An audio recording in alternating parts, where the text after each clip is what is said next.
Hello guys, it's me, the head. That's a reference to a 90s TV show, but never mind that. Okay, so this video is the Morrigan, the Blood Moon Battle Frenzy, energies of the eclipse. I've decided to do this live and then move it over to YouTube. I'm considering moving away from YouTube, so for a whole host of reasons. And because of that, I was like, well, I would normally just record this video and upload it straight to YouTube, but I'm going to try doing it live and see how that feels. So it's kind of a more organic video that we're going to be talking about. We're also going to be sort of delving through it's a very deep process of personal gnosis where all the threads kind of aligned. And at the very, very tail end of the video, I'm going to show some products which a lady requested. So that's for her more than anyone else. But the rest of this video is going to be very much about these themes, which have been following me around a little bit lately, have been on my mind a little bit. And it's really because we're coming up to a blood moon. And the concept of a blood moon is rarer than the lunar eclipse itself, because it's when the moon is partially eclipsed and it takes on a red hue and looks like a blood moon. And this is a rarer occurrence because that red orange refracted light hue doesn't happen all the time. So it's a really interesting, unique astrological spiritual event. And I was playing around with this idea of what the moon meant in terms of when you're working with a goddess, which on the surface of it is really devoid of moon spirituality. I actually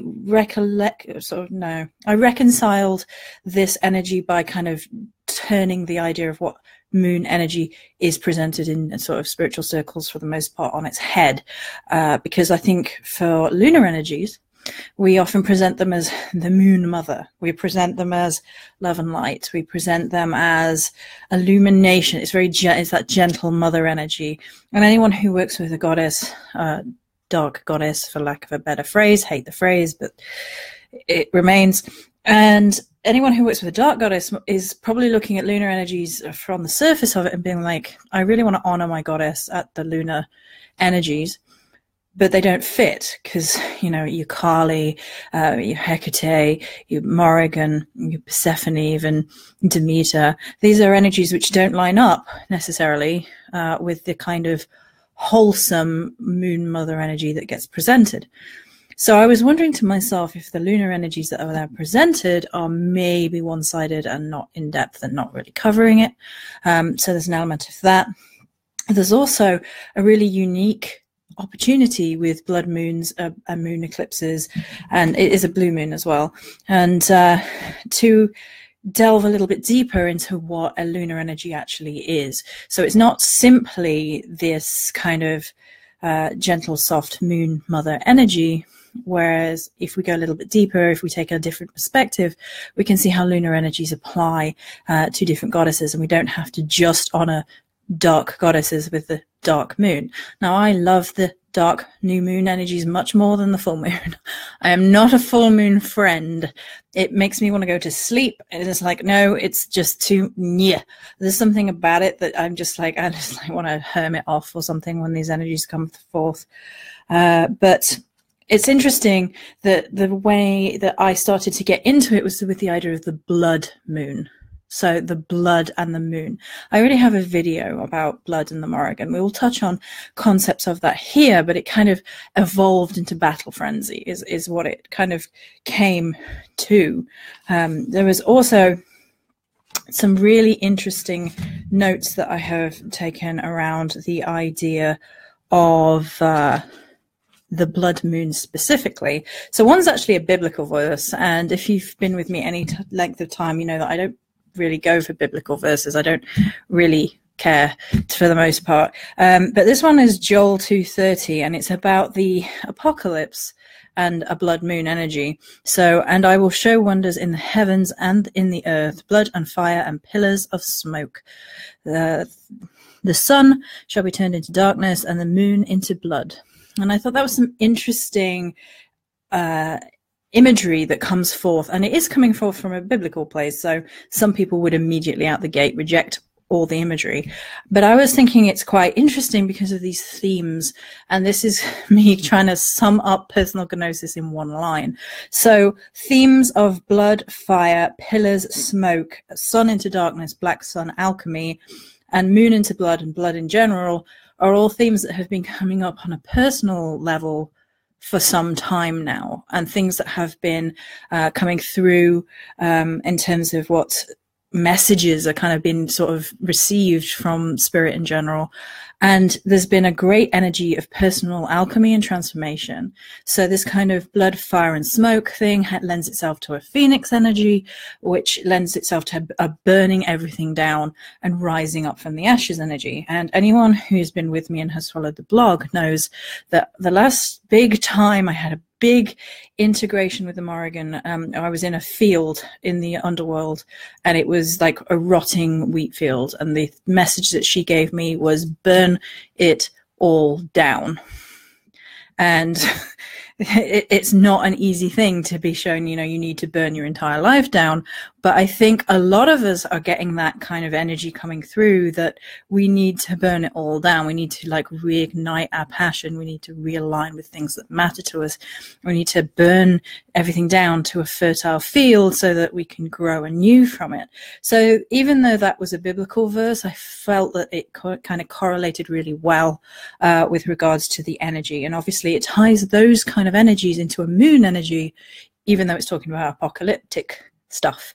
Now, apocalyptic stuff, that's a new catchphrase, apocalyptic stuff. I often wonder if apocalyptic stuff is not very much like how I view the Ragnarok in the Nordic story, because when I look at the Ragnarok in the Nordic story, it suggests to me that there is going to be an ending of the world as we know it, and it kind of talks of like one cycle ending.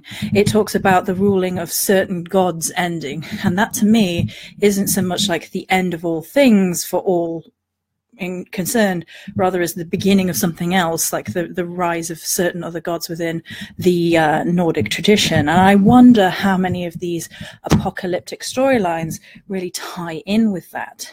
And so for me, when we get this apocalyptic image tying in with blood moon energies, that to me is suggestive of a destruction and then a rise of something else. So let me make sure I'm following my thought process, because this is a download of a lot of spiritual information for me, and I'm trying to put it into into some kind of sense. That's the next part. So I have this poem, which is a battle poem, Kings Arise to Battle, which is supposedly said by the Morrigan herself. This is Carmody's translation, and the book it's in is the Book of the Great Queen. So if you have that, you can check it out, and I'll be reading the translation, because if I try and read Irish to you all, it will be the end of the world. So Kings arise to meet the battle, cheeks are seized, face honours are declared, flesh is decimated, faces are flayed, of battles are seized, ramparts are sought, feasts are given, battles are observed, poems are recited, druids are celebrated, circuits are made, bodies are recorded, metals cut, teeth mark, necks break, cuts blossom, screams are heard, battalions are broken, hosts give battle, ships are steered, weapons protect, noses are severed. I see all who... Now, this is the couplet that really speaks to me, and there's another one in a bit. I see all who are born, blood-zealous, vigorous battle.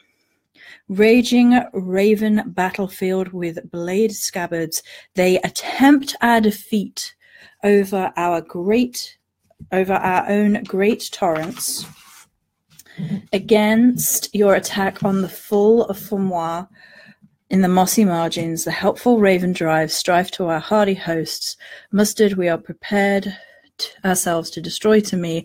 The full-blooded exploits are like shaking to and fro of hound kills, goodly decay of muddy warbands. Your violations are renounced.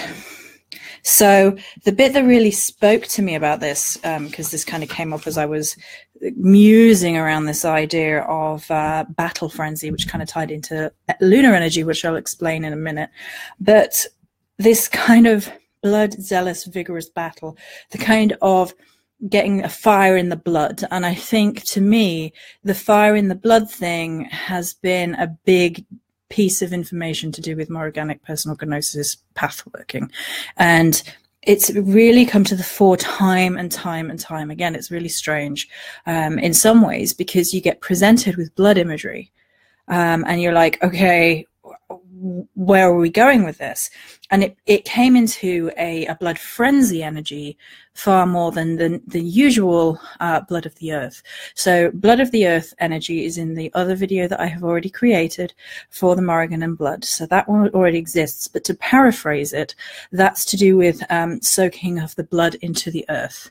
And that's why there is a correlation between the king or queen and the land. So in Celtic tradition, the land prospers as long as the king or queen is healthy and prospering, and they have a direct link. So king and queen and land are intermingled, and like the blood and the honoring of the land and the blood within the land and the sacrifices to the land all tie into that energy of sovereignty.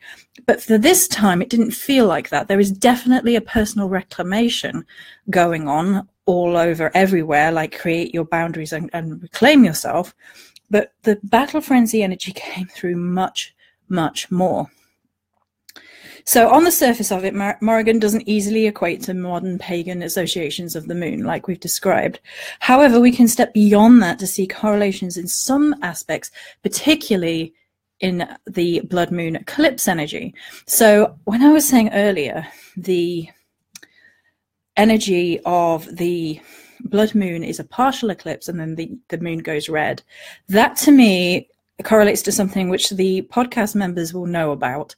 And this is something to do with like blood in the eye, because the moon is like an eye and it's partially obscured and then it goes red. Like it's like that red mist descends over the eye. So that to me was immediately like a astrological rendition of battle frenzy, where the red mist rises, the pumping of the blood takes over. In some cases of the battle frenzy, it's described as being written or overridden by the Morrigan, like she possesses and takes over her warriors when she's doing this. So how does that correlate to the moon energy in particular? Well, for me, I was thinking about it in terms of the idea that the moon has long been associated with the idea of madness, of lunacy, which comes from lunar, and they have that direct correlation. The word frenzy or frenzied is, of course, directly related to Morrigan in a number of ways. Nemain means frenzy, if you associate Nemain with her. Bave means fury, who flew over battlefields, filling favored warriors with battle frenzy. It was the screaming, the calling out of her voice would fill warriors with rage and frenzy. And it basically meant that they changed, they shape-shifted, because there are, and I have more quotes written down here of how it was basically a physical transformation as well as a mental and spiritual transformation when one took on battle frenzy within the influence of the Morrigan. So you not only could have been taken over by the goddess, but you could then take on elements and aspects of the goddess, and you would maybe even shapeshift completely, and it would be like completely different. So an interesting quote here is from Cuchulainn and his description of battle frenzy. I've only paraphrased some of it because there's a lot more of it. The virulent pouring showers and sparks of ruddy fire, which the seething of his savage wrath caused to mount up above him. His hair became tangled about his head as it had been branches of a red thorn bush stuffed into a strongly fenced gap to block it.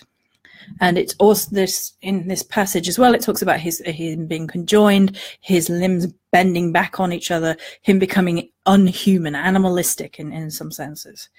And so that loss of control, that advent of the animalistic, the frenzy, the lack of restraint, something about being aggressive, maybe destructive,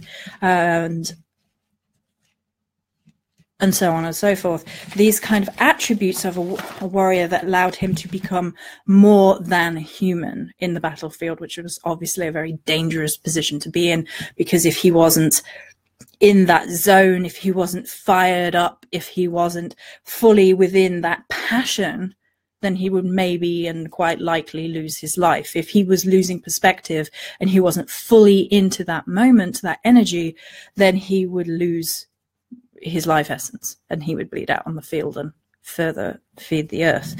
But it's interesting that that kind of idea of we all go a bit mad at the full moon, we all get a little bit lunatic at the full moon, is common within folklore. It's like survived. And then the idea of battle frenzy is tied directly to goddesses such as the Morrigan. There are other circumstances in other pantheons, but very, very strongly to the Morrigan, where it's quite well known in the Nordic pantheon as well, for anyone interested, because of berserkers. I thought I would just side mention that quickly. And it's really interesting that lunar cycles are magical moments. They are punctuation marks in the cycles of how we as spiritual practitioners kind of structure our lives. And sometimes they can be used as indicators of destruction, prophecy, and magic. And these are all Morriganic themes, and yet on the surface of it, people are like, yeah, well, nothing to do with lunar energies, nothing to do with it. There's also tied to the divine feminine through the idea of moon blood, the cycles of woman menstruation and the womanly mysteries. So you can tie it back in that way, which are often tied to moon cycles. You often, it's called moon blood because you have a cycle very much like the lunar cycle, and it can often correlate to lunar cycles. So the other thing that I thought was interesting, there's something that came up as part of this, is in a lot of places in the world there have been analyses of the lunar eclipse being the moon being swallowed or being thought to be swallowed by a serpent. Sometimes it's a dragon serpent, sometimes it's a snake, or a combination of the both. So two really interesting examples I came across were the early Tagalogs believed that a monster called Lahore devoured the moon. The word Lahore means eclipse today, but also refers to anything that disappears or has been swallowed up without a trace, which is from the Soul Book. And the Bakunawa from the Philippine mythology is very similar. Morrigan does have some serpentine connections. Her son had snakes in his heart, and he was considered to be so destructive that he had to be gotten rid of.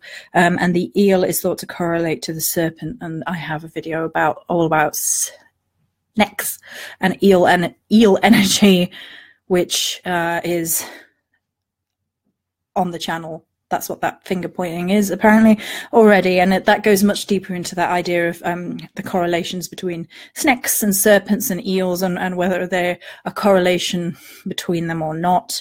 I think she does have a snaky energy to her. I think that's an interesting thought. That would probably tie closer to the idea that she's primordial and her energy goes back further than just the Celtic tradition, which some people are not okay with.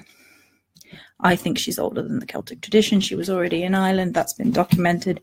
But that's by the by.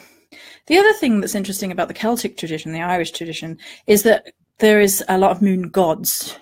So quite often the lunar energies are thought of as being entirely feminine.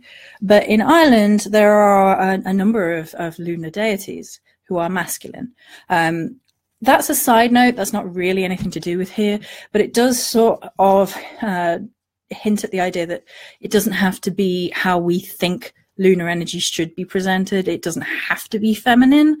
And that kind of division of things as being masculine and feminine kind of doesn't really sit with me very well anyway. And there are going to be people who are like, well, the goddess Morrigan is solar, and we all know this.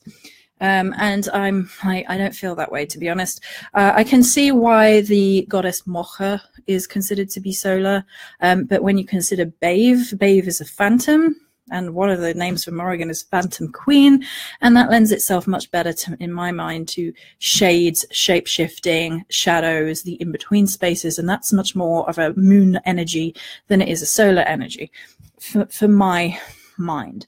But These are just side notes in the overarching large theory. So the reason that I had been looking at this, apart from the set, which I will show at the end, the pictures have gone up already, but I promised the lady I would make a video, and I wanted to talk about this theme anyway, is because all of these energies have been coming up in personal gnosis anyway. There has been this kind of like obscured vision for the sake of prophecy energy that's come through. There has been power and life force and blood energy. There has been taking up your space and the reclamation of power and sovereignty within your own life. There's kind of been this glory energy, which is really interesting to me because glory has so many different vibes, and a lot of people take glory as a negative. But there's like a prowess there. There's a legacy there. There's also praise and great honor. And that's the bit that really interested me when I was looking at the Latin gloria. One of the words that was really pronounced was honor. And I was like, so your glory is your honor. And that is a very Celtic based thing, because they would go into battle, they would cattle raid for glory and honor, to be remembered, to be known for their name. And that was really interesting. And then that coupled with the idea of what frenzy is to a modern society. Where do we take battle frenzy now in our Morriganic, or even just in general with our spiritual path workings, when we don't, for the most part, for most of us, we're not in that position. We're not going to be in battle on a Celtic battlefield when we don't need to hype ourselves up into a crazy state to go to battle. So what is frenzy? Frenzy is the unstoppable, the unconquerable, the ferocious, the fierce, the otherworldly, the animalistic, the primal force, venomous, not being stopped. And to me, there is something really, really powerful about that idea in ritual, in spell working, about tapping into that as part of the human psyche. And I think in a world which is increasingly sanitized and increasingly telling us who we are and who we aren't, the part of the reclamation process might be a little bit of frenzy, a little bit of madness. It's been said, and I can't remember the exact quote of it, that we have to be a little bit mad to believe in spells, because we have to believe it so completely, insanely, madly that it already exists, even though we know on a parallel that it doesn't yet exist. So we have to believe it with every ounce of our being to the point of madness, so the universe has no choice but to bring that spell into fruition. That is to the outside world a little bit nuts. To us, it makes sense because we create a vacuum and then the universe feeds into it and creates that. We have influenced the energies around us to create that change. So that ties back into that manifestation element of full moons. That blood energy, that frenzy, that power, that life force, the thing that runs through our veins and makes us passionate. And for me, that has been a theme at the beginning of this year. Where is the passion? And I've had moments where I feel like the Morrigan is forcing me to sit in a cave devoid of passion to make me recollect what I'm passionate about. There's been this horrible meditative feeling sometimes of a complete lack of passion and drive, and being surrounded sometimes by a complete lack of passion and drive in order to show what life would be like without this power, without this need, without this desire, without that frenzy, and having to whip oneself up into kind of like that energetic flame, like burn everything from the inside out in order to get rid of that stagnation. That's kind of a theme that has been so strong recently, which is you need to freaking burn with your passion. You can't just say, oh, this is who I am, this is what I do, this is nye. That's kind of, it's gotten to the point where it's boring to me. If it's not like on fire, on passion, crazy meaning something, then it doesn't mean jack. Because if you're not fully invested, then you're not invested at all. You can't be like half in the boat. You'll drown, that kind of feeling. And the kind of blood in the eye thing has been really interesting to me as well, because blood is synonymous with a lot of different things, and a lot of people in witchcraft, they actually kind of like away from the idea of blood. And blood magic, even within modern cycles, within like literature, which has nothing to do with witchcraft, blood magic is considered to be a bad thing. a negative thing. And even within witch cycles, a lot of people kind of shirk away from the idea of blood. Is it because it's powerfpowerful? Why does blood become kind of like off the table? Why is it like dirty in some ways? And that's another word that I kind of have been really reclaiming, and like to be of the dirt. I think these things are important. Anyone who's listened to me or Chris knows how we feel about, you know, dirt and ancestors and bone and blood, and all these things are really important. And apart from anything, we're all made up of these things. This is an element that's a part of ourselves which we're denying. And that to me is really, really worrying when you look back at it, that you have witches being like, well, blood magic is not good and we're going to move it off the table. I'm like, blood is natural. It's like it's a natural part of you. It's not separate. It's not scary. There's not something to be afraid of. It's like people are afraid of bones, and it's like, dude, you're a walking skeleton. Like you are a walking skeleton, like with sentience. It's hidden, which might be why people have take issue with it. But generally speaking, we are all walking skeletons through life. So there's that. And then I think people are afraid of the animalistic. I think there is a apprehension, this idea that primitive is bad and that sort of thing. And to be honest, I think the further we divorce ourselves from the natural world, the more sanitized and advanced we get. I think the less we're in touch with who we are as people. I think we devoid ourselves from energies of humanity, of commonplace, of empathy, and things like that when we remove ourselves from those energies. I think it's good to get in touch with the animalistic side of you, the needs, the wants, the drives, the parts of yourself which hunger. And that's a big energy that underlines all of this, because you have that serpentine energy, you have that battle frenzy. What is it that you hunger for? What can't you do without? And to be honest, I really get bored in environments where it's half in, half out, so lukewarm. I'm not interested in lukewarm. I want on fire.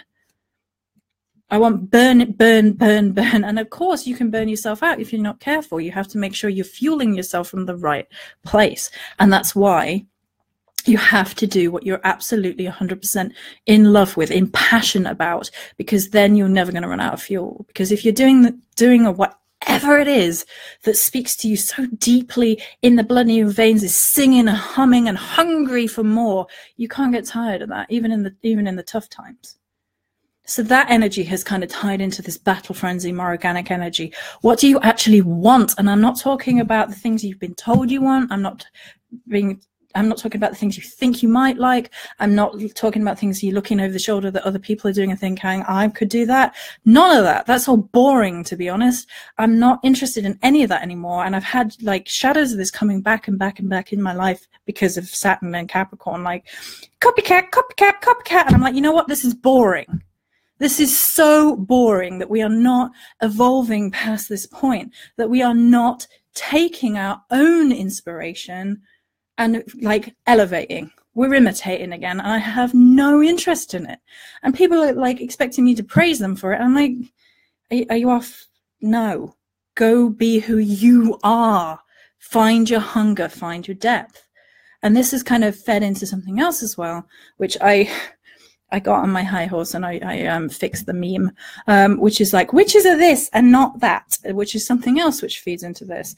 And I'm like, the first two lines in the witches are not was like, witches don't talk to demons and witches don't raise the dead. And I'm like, and some of it was like Satanism and stuff. Now, I'm not a Satanist, but there are witches who are.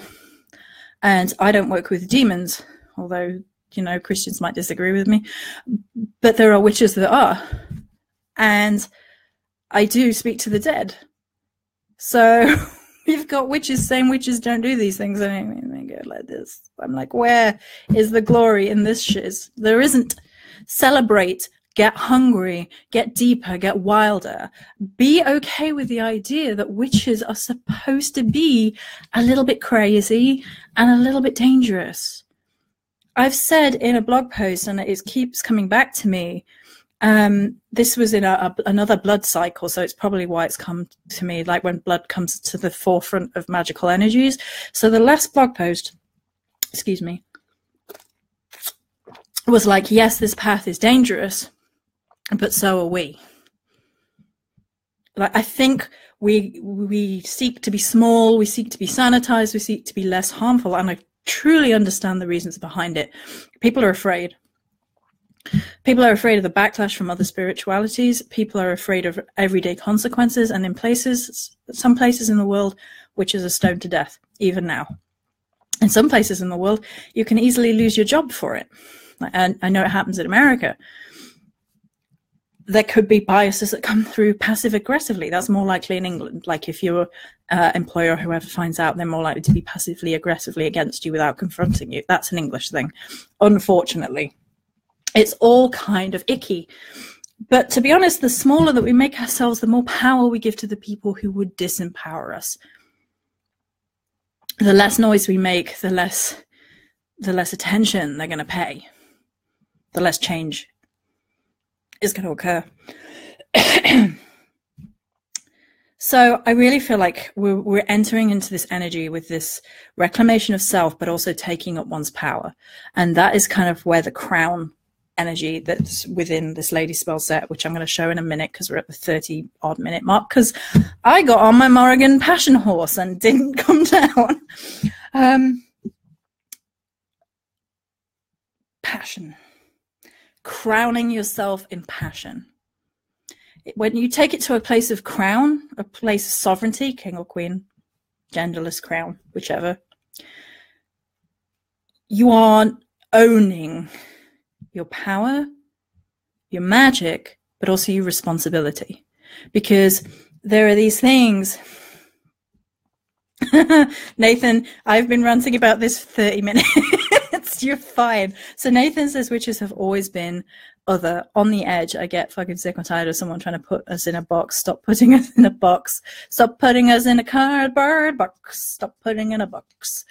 Yeah, exactly. That's exactly how I feel about it. Like, you can like laugh. It's cool. That's not all witches do. It drives me crazy. Are you not a witch if you don't like tea? Like herbal tea? Because there are very limited amounts of herbal tea I can actually drink. I can drink two. Anyway, by the by. Anyway, so personal responsibility is the final kind of echo through this energy for me. There's absolutely a call for battle frenzy. Absolutely. There's absolutely that kind of need to get in touch with the unstoppable, the unquenchable, the desire, the need, the animal. And in ritual, that stuff is powerful shiz. Powerful, tapping into that kundalini, that serpentine energy, that fire, that I must do this, I must, and then taking up your space and doing it. But the thing is that follows on from that is responsibility, because the more that you take up your space, the more you are responsible for yourself, because you can't blame anyone else then, can you? So don't seek to blame anyone else for your shit. Take up your space. Be proud of who you are without becoming arrogant about it. I think that's a really good line down the middle. Like, you can be a little bit arrogant. I don't mind that, clearly. But, you know, don't let it be at the detriment of other people, because then you're not in your power. You're just lording over someone else, which is not about your power anymore. So there's that. There's this kind of legacy, I think, is where that energy is. So I'm just going to show you the items now for the lady whose video this is.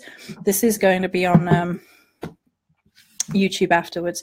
So, you know, if you guys aren't interested in the products, that's absolutely fine. But I'm going to show them for the lady who is. Hopefully the lighting will be okay. So, okay. So we've got a blood red. It's not showing up very well. It's kind of got like a moon glow with an undertones of red in. The pictures are better on the Instagram, and I've already showed them here. So, and then the realm candle.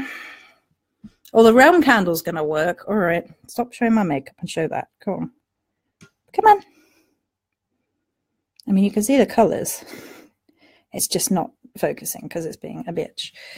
And then there's the sigil that I created, which is a little bit more in depth for this one. It's kind of somewhere between crown, blade, and blood, so that's interesting.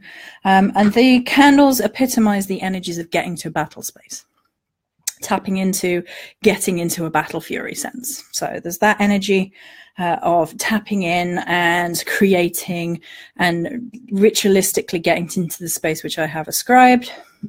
Then we have the smooge. I will try super hard to bend it over without actually throwing it everywhere. And now I'm going to put the lid on it, because the minute I put it down, you know I'm going to knock it off. The spell oil is actually the prettiest, I think, for this. The spell oil pulls a little bit more serpentine than the others. Okay. Okay. Come on. Where's the light?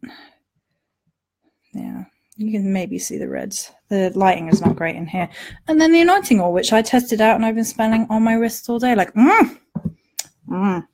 Anyway, those are for the lady who requested the video in general. But I really wanted to talk to you guys about those energies, because I think they're really important right now. There's some things that have been coming through with the Morrigan. There are things that have been coming through with other goddesses on the sides. And it's been really interesting. So take up your space, be who you want to be, and do it with honor. Okay, thank you guys for joining me. And the videos quite frequently now are on Facebook first. I will upload them to YouTube, but YouTube are being a bit to smaller creators right now. So we'll find out how that goes. It's not affecting me yet, but we'll find out how that goes. So thank you guys for joining me. Many blessings and stay fluxy.